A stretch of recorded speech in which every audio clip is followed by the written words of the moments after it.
Hello, Consciously Parenting family. I'm Jen Kobrick. I'm a holistic family consultant with the Consciously Parenting Project, and welcome to the Conscious Coffee Break.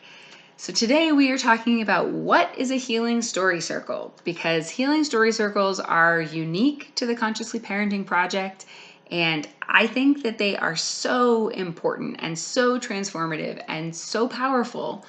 And yet, when people hear about them, they're kind of like, I don't know what that is, and I don't know if I want to try it or not. So I'm going to try to answer some of those questions, maybe dispel some myths about them, and encourage you to come try them. And I'm going to preface this by saying that we have some free ones. So if this video makes you curious, then I will make sure that in the show description there's a link, and we'll talk about the free ones at the very end of the video. So please stay tuned if you're interested in trying one out. So what is a healing story circle? A healing story circle is a time to slow down, to connect with yourself, with other people who are on the call with you, to be in community.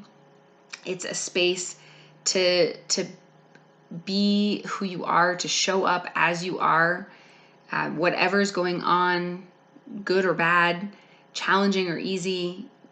We want to support you. It's a space where there's no judgment.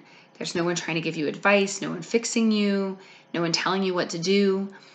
The goal is to connect with your own inner guidance, to work through all the layers of stuff and get to that point where you feel like, yeah, this is right for me and my family. And then take that awareness and that connection to that inner guidance out into your family and out into whatever's going on in your life. So we share stories and we truly listen to each other. And like I said, the goal is to find what's right for you, not what a book says, not what's right for somebody else's family, what is truly the right path for you and your family. So how does this happen?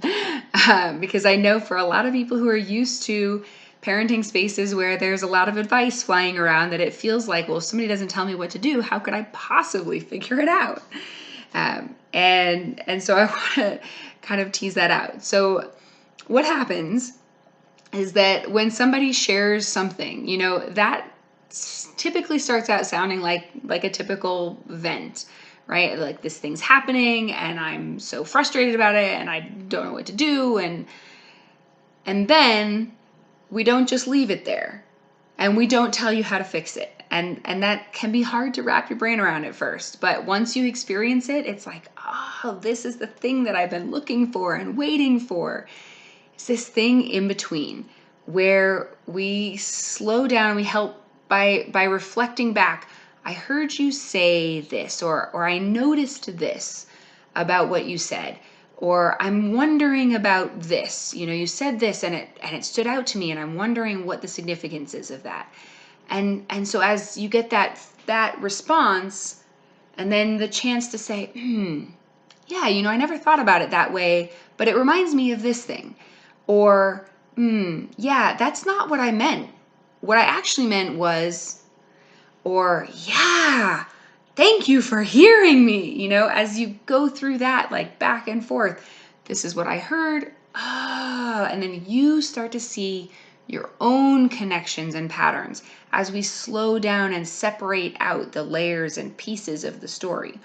Because when we're in the moment ourselves, it's all bunched together, and there's a lot of heated emotion that's part of it. And we're so in our own stories that we can't see all of this. And when somebody responds back, then we can start to slow down and understand and shine a light on different parts of the story. And as we do that, then that starts to allow our nervous systems to settle. We start to feel more grounded, and we start to have more understanding and awareness and clarity of our own stories. And then as that happens, that's where we start to see through all of those layers, to what's really mine, what's really the right thing in my family and in, what do I really need? What does my child really need? What does my partner really need? So that's where the power of the way we do healing story circles is in that slowing down and connecting with all the layers of the story. So the next thing that I often get asked by people who are not sure whether they want to give one a try is what actually happens on these calls. So we start with a grounding exercise and meditation, and sometimes just that is a reason to show up to these calls. Sometimes when it's like and everything's crazy and I'm trying to do 800 things at once, and just the space to settle into my body and slow down, that in itself can be really important. And so then we kind of say hi after that, and then we do our sharing part. And like I said, in the sharing part, anybody who feels like they have something they want to say is welcome to. We give them the space to talk until they're done sharing, and then when they're ready, we invite some of that reflection and that back and forth. And then when they feel like they're done, when they feel like they've talked through enough for that day, either they've had enough and they're like, okay, I got enough to process, I'm going to stop. Or when they're like, yeah, okay, we've worked through all of what was going on and I feel complete. And then we move on to the next person. And typically several people have time to share on a healing story circle call. And then at the end, we do a closing exercise. So you'll notice I said several people share. And sometimes we have way more than that on a call. And that's okay, because I want you to get that you don't have to have a crisis. You don't have to have something you feel like you need to get off your chest. You don't even have to feel like you want to talk at all. It's okay to come and be a part of that space and help hold that container without sharing anything. And especially if you've never been to a healing story circle and this seems kind of intimidating, then I totally invite you to come and listen and be a part of the space. And typically we do ask everyone who's on the call to introduce themselves at the beginning and to participate in the closing exercise at the end, but you don't need to share, you don't need to reflect if that doesn't feel good to you. And if you do feel like you need to share, but you're like, man, I am so tapped out, I cannot hold space for somebody else right now, that's also okay. There will be other people on the call who can reflect for someone else. And it is totally okay to come and show up and share what you need and get the support that you need without feeling like you have to hold that space for someone else as well. Another thing I get all the time is like, yeah, but my kid is going to totally come interrupt me. And you won't be the first and you won't be the last parent who either needs to, mute and turn the camera off for a minute and attend to a child, or who needs to be on the entire call lying in the dark with their child while their child's falling asleep, being on the call in that space, or who needs to have their child come snuggle up with them during the call. We want you to attend to the needs of your children. And, obviously if you have the ability to have the space to focus completely and take that time for yourself, that's great. But I would never want somebody to not get support because they don't have someone else to watch their kids for an hour and a half. So please attend to the needs of your kids and also come get the support that you need. All right, so what if this sounds intimidating? What if the idea of sharing stuff with strangers sounds scary? Then, like I said, I invite you to come and listen and be a part of the space without feeling like you have to share something. And I also want to reiterate that this is a space where there is no judgment, because we are all focused on helping you find what's right for you. We are explicitly coming in with an attitude of, I don't know what's best for your family. I don't know what's right for you. So I couldn't possibly tell you what to do or what's right for you. All I can do is understand that we are all doing the very best that we possibly can with the tools that we have and the support that we have and the skills that we have. And that when we have good support, we can all find what's right for our own selves and our own families. And I've seen that happen so many times that I feel absolute confidence that you can find that as well, and that these spaces, that they really and truly are spaces without judgment and with so much compassion and love. Um, and then another question I get all the time is, what if I'm not in crisis? This sounds like something that, like, if I'm totally losing it, this would be great, but I'm not in crisis. And again, you don't have to be in crisis. A lot of times I find that when parents are not in crisis, that just being in the space of a healing story circle, participating in that grounding exercise, participating in the slowing down and that space of not trying to fix everything and just being present and listening and reflecting, that in itself can sort of take the, like, I'm not in crisis, but I'm kind of stressed, down to, yeah, I'm doing pretty good.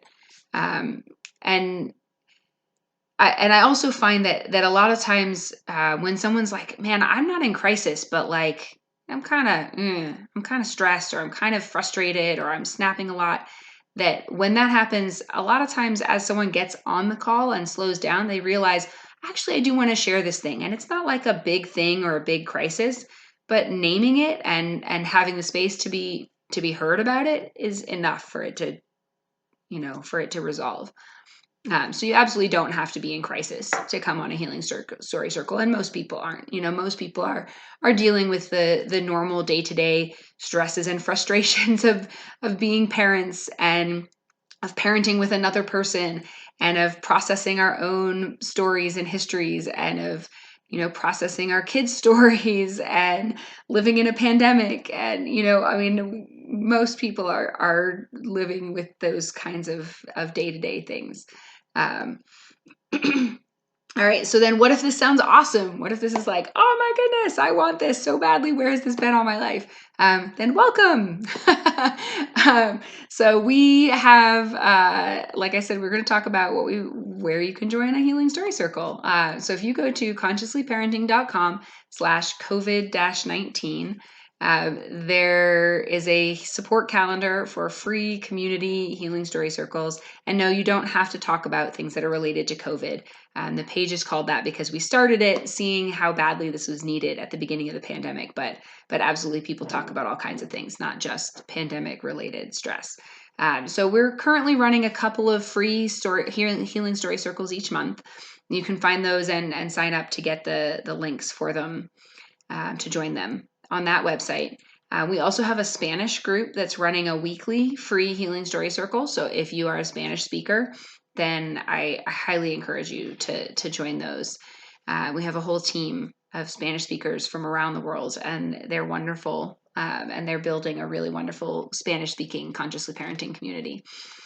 And then the last option, if you feel like you need more support than that, or if you'd like to also have access to some of the information and resources that the Consciously Parenting Project offers, if you'd like to be able to ask questions directly to our founder, Rebecca Thompson Hitt, if you'd like to read her books, then we have a membership course that we started on Friday, but we are decided to keep it open for another week or so.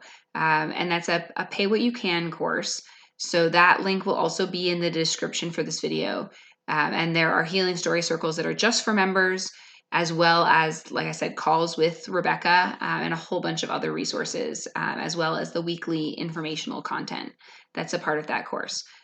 So you can join that for as little as $10 a month. So I highly encourage you to come in and join that and get that resources and support, and be a part of that really wonderful community that we're building there.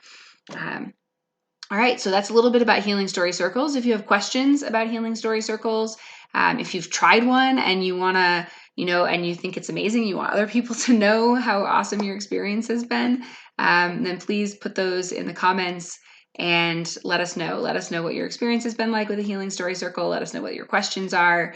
If you're still, after hearing this, feeling concerned or intimidated about joining one, then please let us know why, so that we can help make this accessible to as many people as possible. All right, and have a wonderful week. I will see you again next Wednesday for the next Conscious Coffee Break.